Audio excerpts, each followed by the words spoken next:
Geographic information system বা GIS এর দুনিয়ায় আপনাদের সবাইকে স্বাগতম।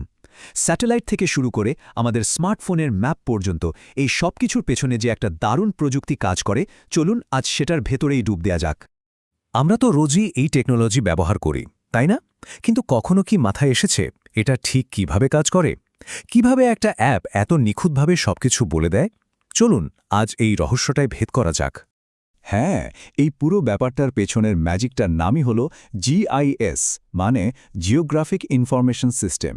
আজকের দিনের ডিজিটাল ম্যাপের এটাই কিন্তু আসল কারিগর। তো চলুন তাহলে শুরু করা যাক। সবার আগে জেনে নিই এই জিআইএস জিনিসটা আসলে কি। দেখুন, জিআইএস শব্দটাকে যদি আমরা ভাঙি তাহলে পুরো ব্যাপারটা খুব সহজ হয়ে যায়। জি হল জিওগ্রাফিক, মানে কোনো জিনিস ঠিক কোথায় আছে।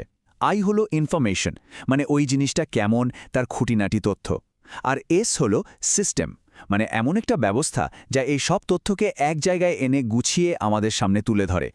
ইউএস জিওলজিক্যাল সার্ভের একটা বেশ ভালো সংজ্ঞা আছে এই বিষয়ে।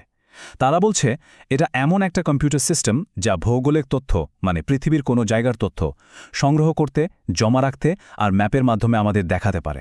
খুবই সহজ, তাই না? আচ্ছা, এই সিস্টেমটা তো বুঝলাম, কিন্তু এটা তথ্য পায় কোথা থেকে?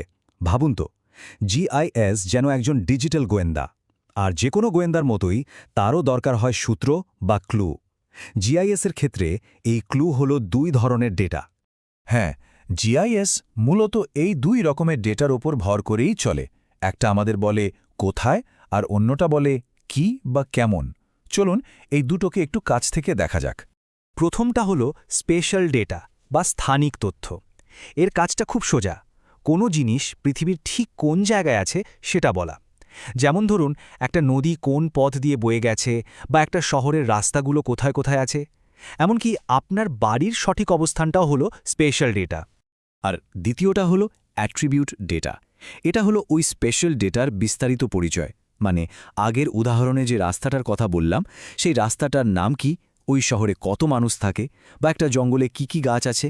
এই সব কি, কেমন, কতটা, এই প্রশ্নগুলোর উত্তরই হলো অ্যাট্রিবিউট ডেটা। এখন আমরা আসছি সবচেয়ে মজার একটা অংশে। আচ্ছা, এই যে এত ডেটার কথা বললাম, জিআইএস এগুলোকে ম্যাপে আঁকে কিভাবে? এর জন্য মূলত দুটো দারুণ পদ্ধতি আছে। একটাকে বলে রাস্টার, আরেকটাকে বলে ভেক্টর। এই ছবিটা একটু ভালো করে খেয়াল করুন।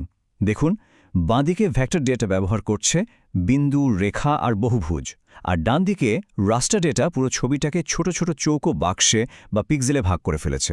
এই ছবিটাই কিন্তু দুটো পদ্ধতির মূল পার্থক্যটা দেখিয়ে দিচ্ছে। চলুন প্রথমে রাস্টার ডেটা নিয়ে কথা বলি। এটাকে আপনারা একটা ডিজিটাল ছবির মতো ভাবতে পারেন।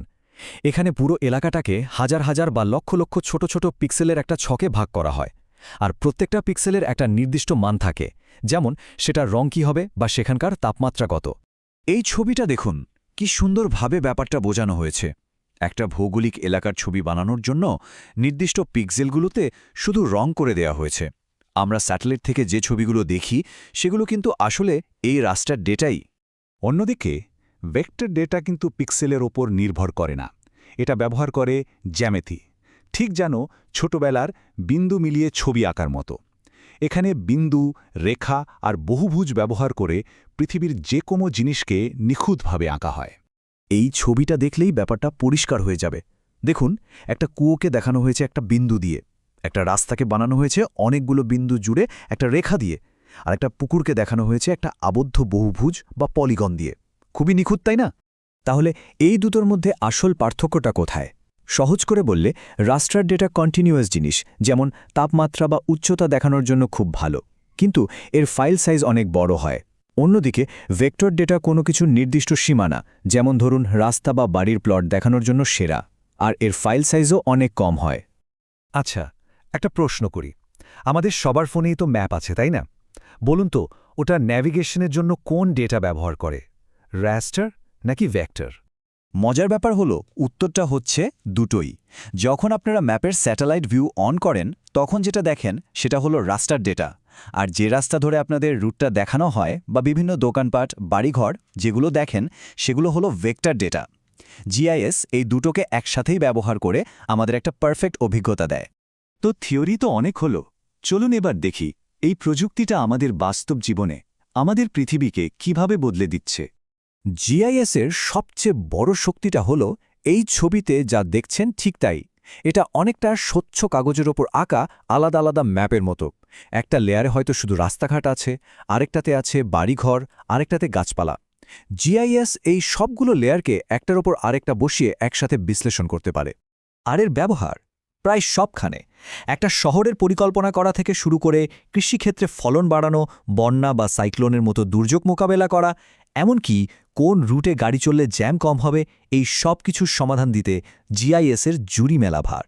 সোজা কথায়, একটা স্মার্ট শহর বানানো হোক বা কোনো বিপদে খুব তাড়াতাড়ি সাহায্য পাঠানো হোক, জিআইএস আমাদের চারপাশের পৃথিবীকে অনেক ভালোভাবে বোঝার আর পরিচালনা করার ক্ষমতা দিয়েছে।